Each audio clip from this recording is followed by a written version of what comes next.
Laissez-moi terminer.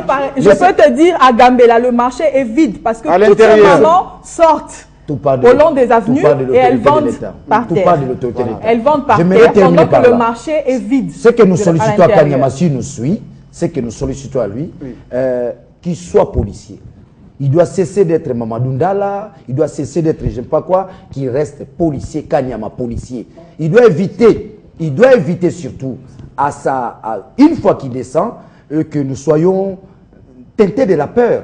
Non, nous ne voulons pas cette peur. C'est un policier. Ce n'est pas Mamadou Ndala, ce n'est pas un combattant au front. Non, non, non. Il doit nous donner l'espoir, la tranquillité.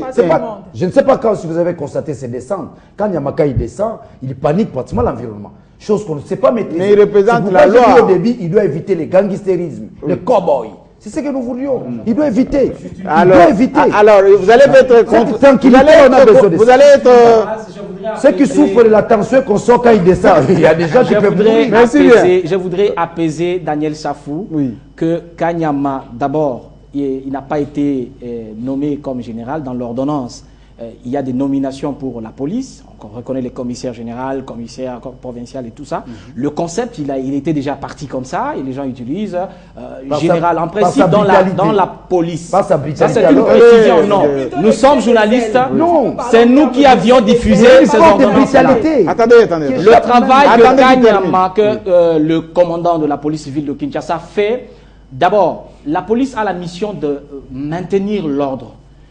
Et ce qu'il est en train de faire aujourd'hui, c'est une réponse à la préoccupation des Paul Diakessé. Parce que même pour nous, la nuit, vous pouvez rencontrer un policier, il constitue une insécurité pour vous. Ça, c'était dans le temps passé. Le travail que Kanyama fait, je termine. Le travail que Kanyama fait d'abord, tout en maintenant l'ordre public, Kanyama est en train de faire un travail de ramener la confiance, rétablir la confiance entre la police et la population. J'ai des exemples, je pourrais vous les montrer très prochainement. Merci beaucoup. Donc ce n'est pas... Merci beaucoup. Il faut pas le diaboliser. Il fait son travail et je ne connais pas dans un état où quelqu'un en état d'irrégularité peut voir la police arriver et il va résister. Non. Merci beaucoup. Sa vitalité nous gêne. Permettez qu'on change. Merci beaucoup. Merci beaucoup. Permettez qu'on change. Il représente la loi quand même. Donc la loi quelquefois fait peur. C'est tout à fait normal. Changeons de sujet maintenant. Parlons un tout petit peu de ces changements de ton, parce que la fois dernière ici, avant que j'aille à New York, on demandait mais pourquoi les gens de la majorité, il n'y a pas d'autres sons de cloche, les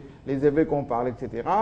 Publication de la lettre du pape disant aux ecclésiastiques de cesser ou de ne pas se mêler de la gestion des affaires de gouvernance, etc. Alors, les jeunes catholiques, cette semaine, Paul Diakessé, ont été à l'annonciature avec une lettre pour demander aux évêques d'appliquer ce que le pape a dit. Alors, comment vous avez d'abord trouvé cette actualité? Parce qu'ils étaient un peu plus de 1000, 2000 presque. Peut-être qu'il faut... Ils n'ont pas accédé, n'ont pas pu accéder au... Peut-être qu'il faut remonter un peu à la genèse de cette histoire de ce que vous appelez les jeunes catholiques. Faudrait-il qu'on vérifie s'ils sont des jeunes? Parce que j'ai vu parmi... J'ai vu un pasteur là-bas, donc... Mais jeune, ça s'appelle jeune, hein? Enfin, je ne sais pas. Non, il faut dire qu'on puisse... C'est par rapport à l'âge ou par rapport à leur représentation? Non, je dis ceci. Quand vous dites jeunes catholiques... c'est ça leur lettre, c'est écrit comme ça. J'ai vu un pasteur dans ce groupe. Un pasteur, le catholique, il n'y en a pas. Peut-être qu'il faut aller à la genèse de cette histoire. Pourquoi ce groupe est à l'annonciature? Simplement parce qu'ils ne sont pas d'accord que l'Église catholique puisse prendre cette position contre la révision constitutionnelle. Alors, il cite le pape. Ces jeunes ont été très mal informés. Ils pensaient qu'en allant déposer une pétition, il pouvait avoir gain de cause. 40 000 personnes. Et pourtant, si nous voyons cette action politiquement, c'est juste pour se faire voir, peut-être pour bénéficier de prébendes ici et là. Alors, je vais vous laisser continuer. Mais pourquoi la pétition de Fayoulou a été acceptée et celle-là des 40 000 personnes, ça semble vous gêner? Bon, mais est-ce que... D'abord, il y a deux choses.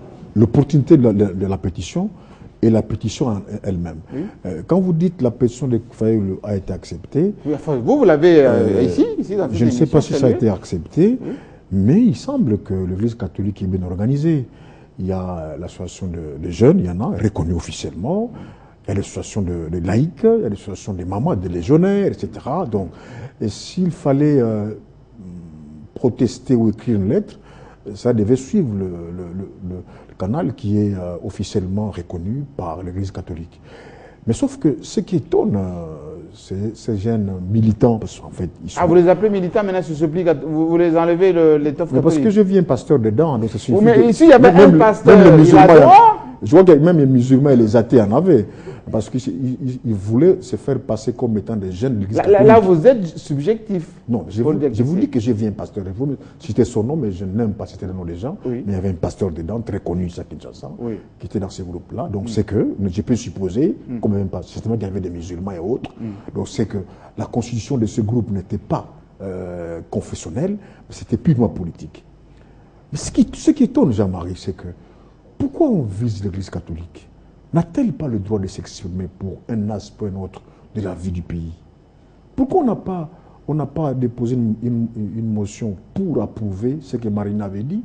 Parce que Marine avait dit que les protestants sont pour la révision constitutionnelle, quand même ils n'avaient même pas consulté les communautés faisant membre de cette église-là.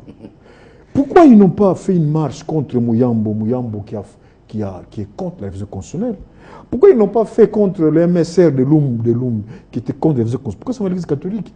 Alors on s'est dit, peut-être que ça fait très mal aux révisionnistes, parce que moi je ne veux pas, Jean-Marie, que nous tombions dans un piège en disant la majorité est pour la révision. Ça non, il y a des membres de la majorité qui sont contre la révision, notamment l'MSR, notamment Pierre Milambo, Tokaroul par exemple, etc.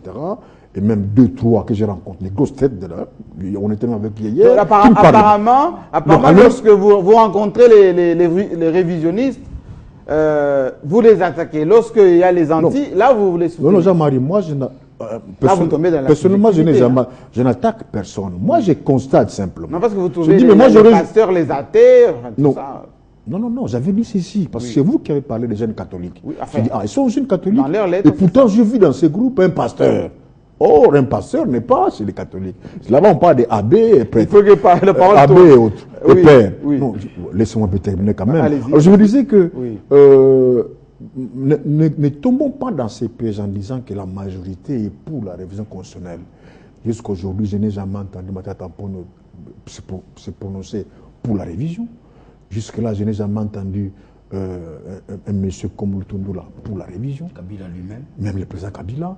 Et qu'on ne dise pas que c'est la majorité. Il y a un groupe de gens au sein de et qui ont droit aussi de s'exprimer. Ils ont droit. En tant que Congolais. S'ils ont droit de s'exprimer, pourquoi ne pas laisser les catholiques s'exprimer aussi? À Tokaou de s'exprimer. Voilà. Et là, Jean-Marie, je ne sais pas si vous donnez encore la parole sur ce sujet. Ces gens n'aident pas le chef de l'État. Je pense que ces gens constituent un virus qui risque de catapulter le pays dans une crise qui sera difficile à gérer. Donc les évêques ne peuvent pas catapulter, sauf ceux qui disent que... Non, parce que les concernés... Les évêques qui menacent la rue, tout ça, ça ne vous dérange pas? Jean-Marie, les concernés ne s'est pas encore prononcé.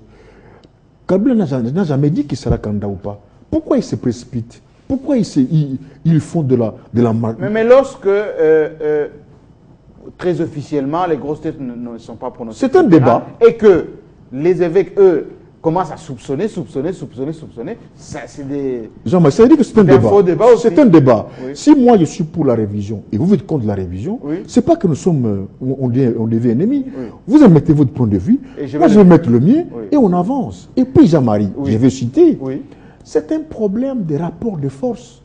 Ça signifie quoi? C'est que c'est le côté qui pèsera plus dans l'opinion, qui pèsera plus dans le paramètre sociopolitique. C'est le côté qui emportera. Or, l'Église catholique, malheureusement, pèse beaucoup. Et je me rends compte, je crois que c'est comme cela qu'il y a tous ces cris. Est-ce qu'elle ne pèse pas virtuellement, l'Église catholique? Quand on voit les églises de réveil, mais ça ne pesait pas. Ça ne pesait pas. La gestion aléatoire dans les églises, quand on voit aussi des problèmes qui entre les prêtres quand même la et les hiérarchies. Si l'Église catholique ne pesait pas, pourquoi tant d'heures et d'heures pour vilipender l'Église catholique? Pourquoi tout un point de presse solennel pour venir de l'Église catholique? Si elle ne pesait pas. Donc elle pèse quand même, et sa position, ça fait mal. Daniel Safou. Qui est catholique, pratiquement. Oui, je suis catholique, j'en ai là. C'est le mois marial d'ailleurs. Précisons-le. Il y a deux choses que nous devons retenir pour l'Église avant que je réponde à la question. L'Église est fondée sur la foi et sur les dogmes. C'est ça la force de l'Église. Bon, ne nous entraînez pas dans la prédication. Je ne suis pas dans la prédication. Oui, J'aimerais citer par rapport aux jeunes. Oui. Évidemment, les jeunes catholiques de la majorité, comme on les appelle. L'Église est fondée sur les dogmes et sur la foi. J'entends par dogme ce que la hiérarchie trouve comme vérité. Vous êtes obligés, n'est-ce pas, d'emboîter les pas. Avec le mot? Je dis bien les dogmes. Avec les dogmes et la foi, on ne réfléchit pas. On ne demande pas pourquoi. C'est pour ça que vous priez pour c'est que le cardinal tous les jours. Non, oui, évidemment, c'est ça. Prions pour notre cardinal. Ce que l'évêque trouve vrai, oui. Nous fidèles, nous emboîtons les pas sans réfléchir. Et les jugements, vous en faites quoi du jugement? Non, dans le domaine de la foi, il n'y a pas le jugement. Ah bon? Vous acceptez en tant que tel. Parce qu'il s'agit là de dogmes. Donc la hiérarchie peut abuser de votre non, la hiérarchie ne peut pas abuser, parce que la hiérarchie représente le Saint-Esprit. C'est ça l'Église catholique. Bon. Je reviens, les évêques représentent le Saint-Esprit. Je reviens maintenant par rapport aux jeunes. Ils ont raison. C'est leur droit le plus légitime d'aller déposer, n'est-ce pas, une pétition à l'annonciature. Oui. Mais là où les choses sont faussées, la présence de Makolo Tambola. Mais on a dit, on ne citait pas le nom de non, laissez-moi citer. Mais il est congolais, monsieur. Il est pasteur. Nous les connaissons qu'il est pasteur. Oui. Qu'est-ce qui va se retrouver dans l'action, n'est-ce pas? Mais il est aussi congolais. Donc, nous voulons déjà partir. Là, ils faussent même la démarche. Oui. Donc, ils étaient imprudents. Ils allaient se dire déjà, en allant vers la nous, dit que non, toi, tu es notre frère. Nous combattons ensemble. Nous voulons bien changer la révision. Toi, cache-toi un peu. Parce qu'il n'est pas catholique. Mais du moment où il se retrouve là, il fausse la démarche. Même aux yeux du monde, on se dit, mais non, non, celui-là, c'est comme ça, vous verrez. Il n'y a pas eu, n'est-ce pas, réception, n'est-ce pas? Il n'y a pas eu réception. Ils sont restés là devant l'annonciature. Ils sont restés. On les a pas restés. L'annonciature était en droit d'accepter d'ouvrir ou pas. Je reviens encore pour dire, monsieur Jean-Marie, l'Église sainte, c'est une force. L'Église universelle, c'est une puissance. Cette Église a démontré pendant les âges combien il pourrait résoudre les problèmes, n'est-ce pas, du peuple. Mais l'Église, que ce soit Lambert Mende qui a tenu la conférence, il a eu à travailler avec cette Église quand on voulait la réouverture de la conférence nationale souveraine. On a vu même d'à côté des prêtres travailler. On a vu pour la population, il n'y a pas de Je reviens maintenant pour dire, ne cherchons pas à énerver l'Église. Ne cherchons pas à provoquer Dieu. Mais plutôt, par contre, cherchons une cohabitation avec l'Église. Nous devons nous poser des questions. Pourquoi l'Église prend une telle option? Monsieur Jean-Marie, nous sommes en France. Nous sommes en France. On a taxé Général de Gaulle de tricher, qui voulait tricher par rapport à la Troisième République. C'est-à-dire quoi? Quand il s'agit d'une révision constitutionnelle, je crois que quand il s'agit des problèmes fondamentaux, des vrais problèmes, on ne consulte le peuple quand il s'agit des problèmes fondamentaux. Pas pour une disposition, n'est-ce pas, constitutionnelle, non. Pas pour une disposition constitutionnelle. Je crois que quand vous allez consulter le peuple pour une disposition constitutionnelle, c'est ça ce qu'on appelle la tricherie. Mais la Constitution même, elle prévoit la modification. Oui, elle prévoit, mais pour des fonctions fondamentales. Pas pour une disposition constitutionnelle. Je pense qu'il y a eu beaucoup d'incohérences dans cette démarche qui démontre la fausseté de cet acte. Les jeunes catholiques, la jeunesse catholique repose d'abord sur des mouvements. Il y a des mouvements de jeunes catholiques, Niger K, Groupe K, Bilengia Mwinda. Et ces jeunes qui appartiennent à ces mouvements ont une sorte de doctrine, comme Daniel l'a dit, de dogme. Ils ne peuvent pas bypasser cela et passer par aller jeunes catholiques de l'MP pour recevoir quoi que ce soit. Mais leur liberté de mouvement, qu'est-ce que vous en faites? Vous, le dogme, ça ne veut pas dire l'aveuglement? Monsieur, je vous parle de l'Église catholique et de ses évêques et de... Sinon, il n'y aurait pas eu de mouvement de réveil. Ils étaient tous catholiques avant. Je pense que c'est un autre débat. Mais ici, on parle de ces jeunes catholiques qui ont été encadrés, à mon avis, par des évêques et par des prêtres catholiques. Et ces gens, non seulement ils vous forment, mais ils vous communiquent même leur façon de réfléchir. C'est comme ça. Donc, cette démarche, permettez-moi de douter que ces jeunes n'étaient pas seulement de catholiques, mais c'était seulement des jeunes.